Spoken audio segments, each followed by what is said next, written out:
My name is Shimon Freundlich. I am the Chabad-Shaliach to Beijing, China. I'd like to explain to you a little bit about this virus and how it spreads.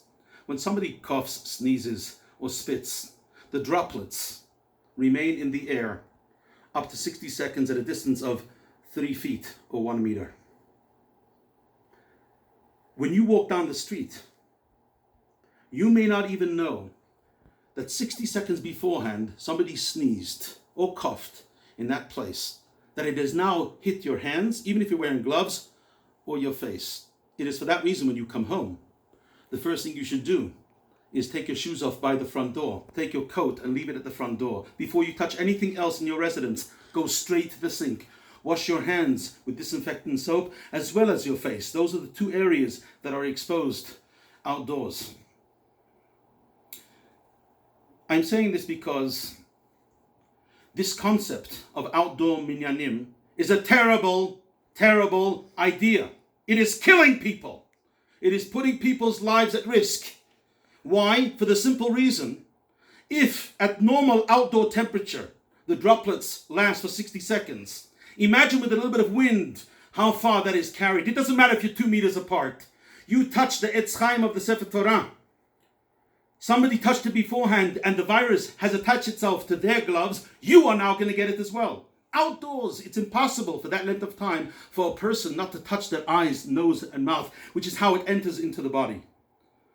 And I want to know if it is really okay by all the medical experts and professionals to have minyanim outside at a distance of 2 meters. Why does Misrad HaBriyut, the Ministry of Health in Israel and all over the world, and the CDC, the WHO, why do they come out and say it's okay to go to the beaches, it's okay to go to the parks, it's okay to go to the public playgrounds, just keep 2 meters away? Why don't they put police over there making sure people are 2 meters apart, and then it would be safe?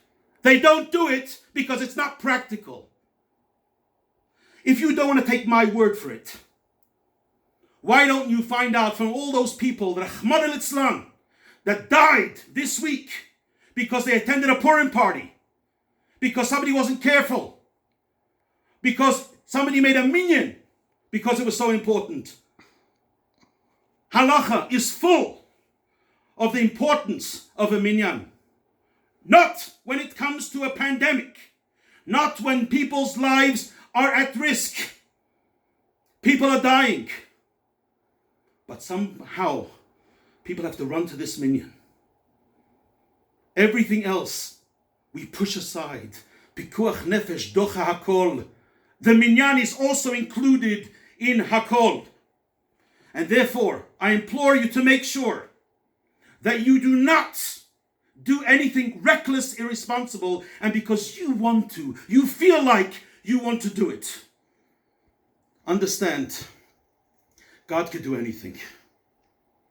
He created the world something from nothing. He split the sea. Ma'amad Har Sinai.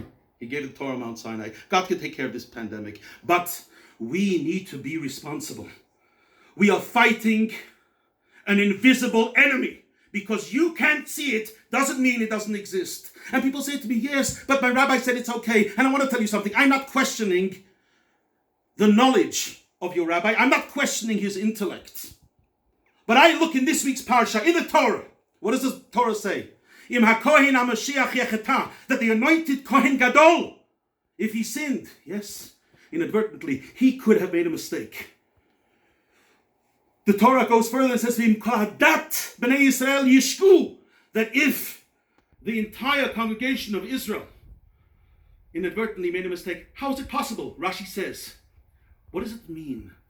Kol hadat Yisrael, it means Sanhedrin. Imagine, we know one of the Sanhedrin that we just read about was Mordechai Tzaddik. Yes, according to Rashi, Mordechai Tzaddik can make a mistake and cause an entire nation to make a mistake. So therefore, I am talking now both to Rabbanim, to Dayanim, to community leaders. I'm talking to the layman, I'm talking to the mitpalel. Understand one thing: if you want to be healthy, if you want to put a stop to this virus, it's only one way. You stay indoors and you'll do it. When I was in China, everybody called me. They wanted to know, how is it that I didn't get infected by the virus? How is it that my community didn't get infected by the virus? And everybody took my word for it then. And everybody wrote up in the newspapers why and how this is possible. Because they trusted what I said. I'm telling you, the same Shimon Freundlich that told that to you then is telling it to you now. And the only way that we are going to go and get rid of it is if there's a total lockdown and you only leave your house for necessities. We are now entering the first Shabbat of Chodesh Nisan. Let it be truly Nisei Nisan, a month of miracles. Take care of yourself, your loved ones, your community, the world today, so that we can have a brighter, more better, revealed goodness tomorrow.